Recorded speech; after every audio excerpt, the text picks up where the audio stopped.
Hi നമസ്കാരം. നമ്മുടെ sports ചാനലിലേക്ക് ഒരിക്കൽ കൂടി സ്വാഗതം. ഇന്ന് ഡിസംബർ 19, 2024 നമ്മുടെ ഫുട്ബോൾ അപ്ഡേറ്റ് ആണ്. നമുക്കറിയാം, മലയാളികളെ സംബന്ധിച്ചിടത്തോളം ഏറ്റവും പ്രധാനപ്പെട്ട ഫുട്ബോൾ മത്സരം എന്ന് പറയുന്നത് സന്തോഷ് ട്രോഫി മൈതാനത്ത് വെച്ച് നടന്നതാണ്. സന്തോഷ് ട്രോഫി ഫുട്ബോളിൽ തുടർച്ചയായി 3-ാം മത്സരവും കേരളം വിജയിച്ചു. എതിരില്ലാത്ത 2 ഗോളുകൾക്ക് ഒഡീസയാണ് കേരളം പരാജയപ്പെടുത്തിയത്. കേരളത്തിന് വേണ്ടി മുഹമ്മദ് അജ്സൽ തുടർച്ചയായി 3-ാമത്തെ മത്സരത്തിലും ഗോൾ നേടി. മറ്റൊരു ഗോൾ നേടിയത് നസീബാണ്. 3 മത്സരങ്ങളിൽ നിന്ന് 9 പോയിൻറ്റോടെ കേരളം ക്വാർട്ടർ ഫൈനലിൽ പ്രവേശിച്ചിട്ടുണ്ട്. എന്നാലും ഇനിയും മത്സരങ്ങളുണ്ട്. പക്ഷേ ഗ്രൂപ്പ് ചാമ്പ്യന്മാരോ ഒക്കെ ആയില്ലെങ്കിൽ അടുത്ത റൗണ്ടിൽ, നോക്കൗട്ട് റൗണ്ടിൽ ശക്തരായ ടീമുകളെ നേരിടേണ്ടി വരും. ഇന്നലെ നടന്ന ഏറ്റവും പ്രധാനപ്പെട്ട ഒരു മത്സരം എന്ന് പറയുന്നത് നമുക്കറിയാം, യുവേഫ ചാമ്പ്യന്മാരായ റയൽ മാഡ്രിഡും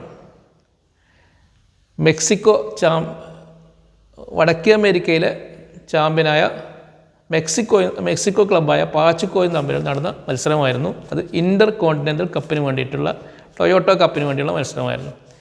മത്സരത്തിൽ റയൽ മാഡ്രിഡ് എതിരില്ലാത്ത 3 ഗോളുകൾക്ക് വിജയിച്ചു. വിനീഷ്യസ് ജൂനിയർ, റോഡ്രിഗോ, എംബാപ്പെ തുടങ്ങിയ 3 പേർ എല്ലാവരും അവർക്ക് വേണ്ടി ഗോളടിക്കുകയും ചെയ്തു. ഖത്തറിലെ ലുസൈൽ സ്റ്റേഡിയത്തിൽ വെച്ചായിരുന്നു മത്സരം നടന്നത്. കഴിഞ്ഞ ലോകകപ്പ് ഫുട്ബോളിൻ്റെ ഫൈനൽ നടന്ന സ്റ്റേഡിയം. ഇൻ്റർ കോണ്ടിനെൻ്റൽ കപ്പിൽ ഓരോ വൻകരയിലും ചാമ്പ്യന്മാരാണ് പങ്കെടുക്കുക. റയൽ മാഡ്രിഡ് ഈ ടൂർണമെൻറ്റിൽ പങ്കെടുത്ത് യൂറോപ്യൻ ചാമ്പ്യന്മാർ എന്ന നിലക്കാണ്. മെക്സിക്കോ ക്ലബ്ബ് വന്നത് വടക്കേ അമേരിക്കൻ ചാമ്പ്യന്മാർ എന്ന നിലയിലാണ്.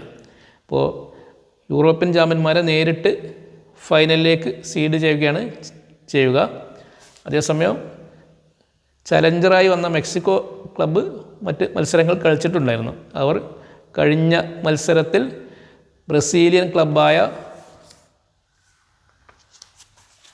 ക്ലബിനെ തോൽപ്പിച്ചിട്ടാണ് അവർ ഈ സെമി ഫൈനലിലെത്തിയത്. സെമി ഫൈനലിൽ അവർ പരാജയപ്പെടുത്തിയത് ഈജിപ്ഷ്യൻ ക്ലബിനെയാണ്, അൽ അഹ്ലി ക്ലബ്ബ്.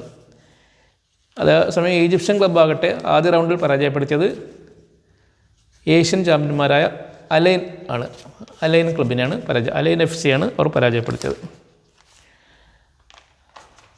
എല്ലാ വർഷവും ഡിസംബർ മാസത്തിലാണ് ഇത് നടക്കാറുള്ളത്.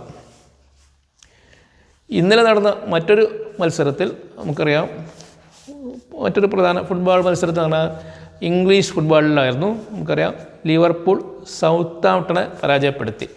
അത് EFL കപ്പിന് വേണ്ടിയുള്ള ഒരു മത്സരമായിരുന്നു. 1-2 ഗോളുകൾക്കാണ് ലിവർപൂൾ സൗത്താംപ്ടനെ പരാജയപ്പെടുത്തിയത്. EFLൻ്റെ ക്വാർട്ടർ ഫൈനൽ മത്സരമാണ്.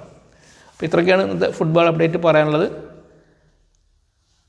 അടുത്ത അപ്ഡേറ്റ് ആയിട്ട് വരുന്നവരെ നമസ്കാരം. Thank you.